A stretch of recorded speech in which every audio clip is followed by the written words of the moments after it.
A very good evening to Dr. ROSLIZA. I'm SANGEETHA LOGANATHAN, matrix number S5998. Now, I'm going to present about self-reflection on personal ethical issue, which is my individual assignment question. To answer the first question, an ethical issue that I encountered during my time in DFT involved witnessing one of my team members who chose to complete a group task entirely by her own.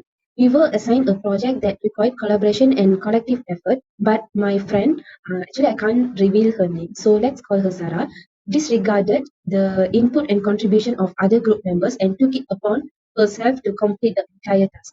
This situation presents an ethical dilemma as it violated the principles of fairness, teamwork, and respect for others' contribution. It created an imbalance within the group and undermined the essence of collaborative learning and mutual support. By choosing to work alone, Sarah deprived other group members of the opportunity to participate, learn, and contribute to the project. I consider this issue as an ethical situation because it raised concerns about fairness and equal opportunity. It was unfair for Sarah to take full credit for a group project when others were not given a chance to contribute their ideas and skills.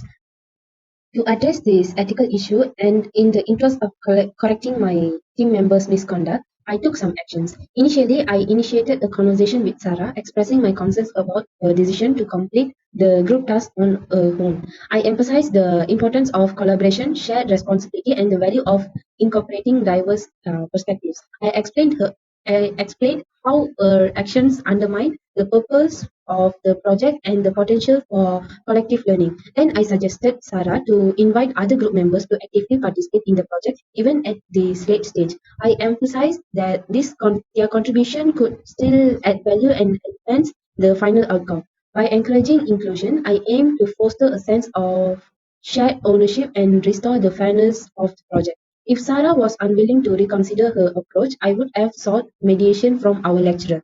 This step would involve explaining the situation and seeking their guidance on how to handle the ethical dilemma and ensure fairness within the group. As it was important to uphold the values of collaboration, equal opportunity, and respect for others' contribution. Although confronting a friend about their behavior can be challenging, it was crucial to prioritize the principles of ethics and integrity in order to maintain a healthy and respectful academic environment. To answer the second question, while participating in the TKKB club program in my second year, I found myself faced with a troubling ethical predicament that arose from the actions of a fellow student.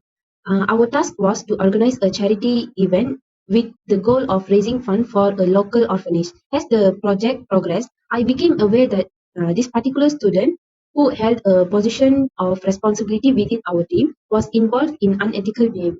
They were misusing a portion of the donated funds for personal gain, which breached the trust bestowed upon us by the donors and violated fundamental principles of integrity, honesty, and accountability. Realizing the gravity of the situation, I recognize that it has a significant ethical issue that required immediate attention. The misappropriation of funds not only undermined the purpose and integrity of the charity event, but also caused harm to the intended beneficiaries, which is the orphanage.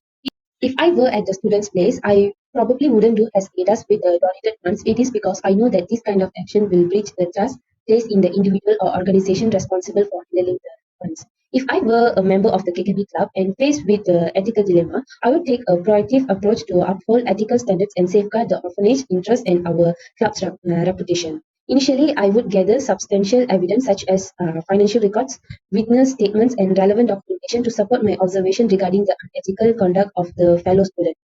Following this, I would privately confront the student, expressing my concerns and presenting the evidence I had gathered. I would emphasize the negative consequences their actions have on our club's reputation and the well-being of the orphanage. Once the student acknowledges their wrongdoing and expresses remorse, I would involve the program supervisor and the team members.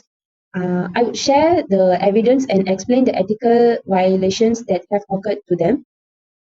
I would collaborate to develop a plan to mitigate the harm caused and ensure the proper allocation of funds to the orphanage. As the student involved would be immediately removed from their position of responsibility and the task would be reassigned to a trusted team member. Additionally, we would implement stringent financial records and monitoring systems to prevent future ethical breaches and ensure proper fund utilization.